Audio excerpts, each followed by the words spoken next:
Demon Emperor Chapter 662. Nagpapatuloy. Huwag na kayong mag-alala mga venerables dahil nandito na kami. Hay! Sa wakas! Salamat! Chupa! Ba't ang tagal mong dumating? Binigla mo talaga ako sa sorpresa mo! I love you, Chupa! Bigyan mo ako ng mahigpit na yakap! Lubayan mo nga ako, mataba ka. May payakap-yakap ka pang nalalaman. Ito talagang si Chupa. Nakakagawa siya ng mga himala. Kung hindi ko nasaksihan, hindi ako maniniwala. Hindi nagkamali si Sihoyo sa naging desisyon niya sa buhay. Ang pagtanggap kay Chupa sa sekto ay napakalaking biyaya. Anong nangyari? Papaanong naging Imperial Stage na eksperto sila? Kahanga-hanga, ang lalakas na ngayon ng mga membro ng Demon Semeng Secto. Pero nung kasama pa namin sila sa daan, para silang baldado. Hindi sila makalakad ng maayos. Papaano sila lumakas ng nakakakilabot na napakabilis? Sinabi ko na sa'yo na hindi siya mahadlangan ng mga ganitong maliliit na bagay lang. Simula ngayon, kailangan natin siyang ituring na katunggali. Sister Kenshin, paanong nangyaring kalmado ka lang sa mga ganitong sitwasyon?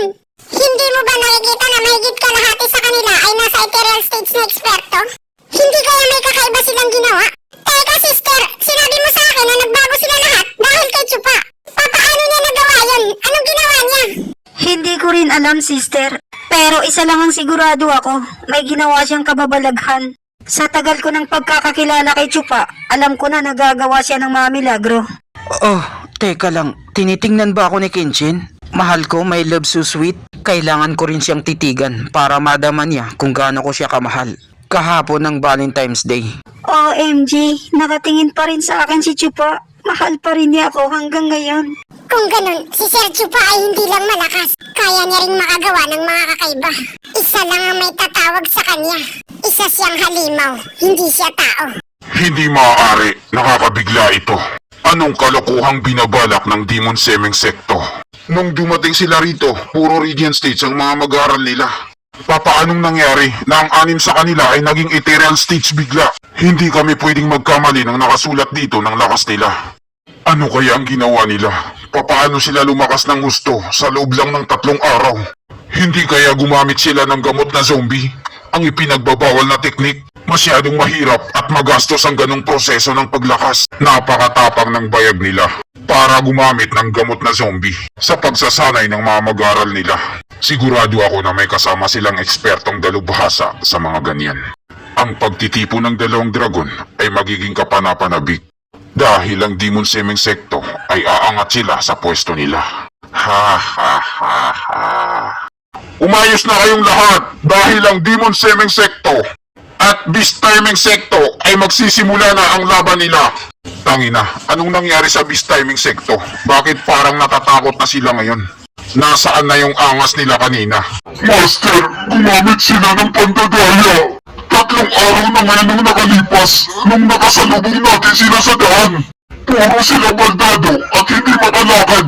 Pero ngayon, naging halimaw na sila lahat. Siguro may ginawa silang kababalaghan.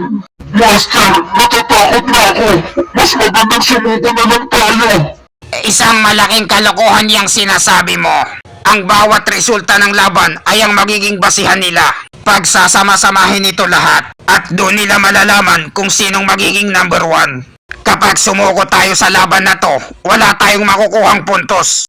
Pero Master, ang pagkikipaglaban sa kanila ay pareho lang din. Wala din tayong mapapala. Tingnan mo sila, ang lalakas nila. Kung gusto mo ikaw na lang ang lumaban. Huwag kang masyadong mag-alala. Ang magaganap na paglalaban-laban ay sa pamamagitan ng pagbunot sa balota. Kahit sabihin pa natin na may 6 silang ethereal stage, pero ang 4 sa kanila ay may hinang radiant stage lamang.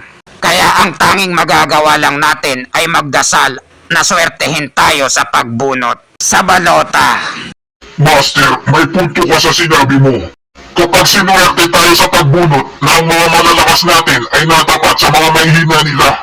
Katulad na lang ng batang yun na 3 gradong Radiant Stage. Napakaganda sana kung siya ang makakalaban ko. Sigurado na ako sa pagkapanalo ko. Tangina mo kang kupal ka, napakaduwag mo talaga. Tingnan mo nga, 4 ang nasa radiant stage sa kanila. Ba't yung pinakamahina pa ang gusto mong makalaban? Nakakahiya naman sa'yo. Nasa pinakahangganan ka na ng 9 na grado ng Radiant Stage. Kaya mahiya ka naman sa sarili mo. Dapat doon ka lumaban sa 6 na gradong Radiant Stage nila. At yung pinakamahina sa kanila ay paubaya mo na sa mga nakakabatang kapatid mo. Kupal ka talaga. Para naman at least makarami tayo ng puntos sa kanila. Puro sarili mo lang kasi ang iniisip mo. Wala kang kwentang kupal. Tangina, nangangati ang tenga ko. Siguro may nagmamarites sa akin. Ang bawat kupunan, pumunta na kayo rito sa harap para makabunot na kayo ng numero sa balota. Sa 2 balota na yan, may laman yan at 10 numero. Ang lahat ng magkapareho na mabubunot na numero sa bawat kupunan ay siya ang maglalaban. At ang pagkakasunod-sunod ng laban nila ay ang pagkakasunod-sunod ng mga numero. Sige, ako na ang mauunang bubunot sa balota. Pareho lang naman ang magiging resulta. Mananalo kami. Ang pinuno ng Demon Semeng Secto na si Chupa ay nabunot ang 10 numero sa balota.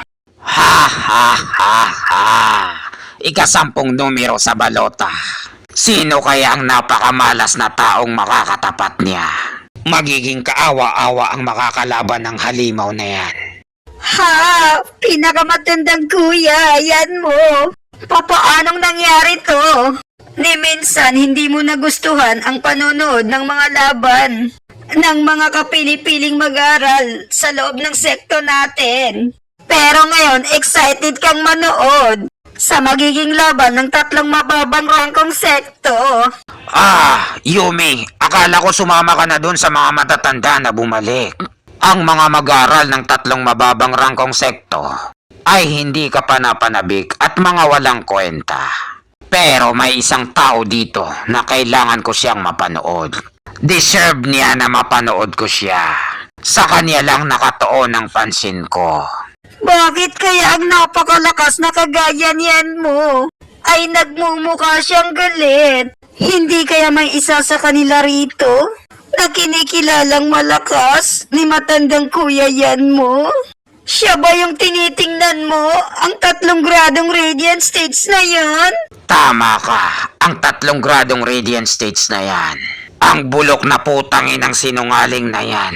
Huwag kang magpapaloko sa kanya dahil sa mababang antas ng kapangyarihan niya. Dahil isa siyang lobo na nagpapanggap na tupa. Nung huling nagkita kami, muntik na. Anong sinasabi mong muntik na? Ipaliwanag mo sa akin, kuya. Anong nangyari nung huling pagkikita niyo? Walang nangyari at hindi mo kailangan itanong pa yan. At hindi mo na problema yon. Papaano ko sasabihin sa kanila na muntikan na akong mamatay sa kamay ng isang 3 gradong Radiant Stage na bata? Ang batang ito, nagawa niyang galitin ang pinakamatandang kuya na siyan mo. Sino kaya ang putangin ng kupal na to? Kapanapanabik talaga na makilala siya. At dito nagtatapos ang chapter 662. Maraming salamat po sa panunood nyo. Mag-subscribe para laging updated sa buhay ni Chupa.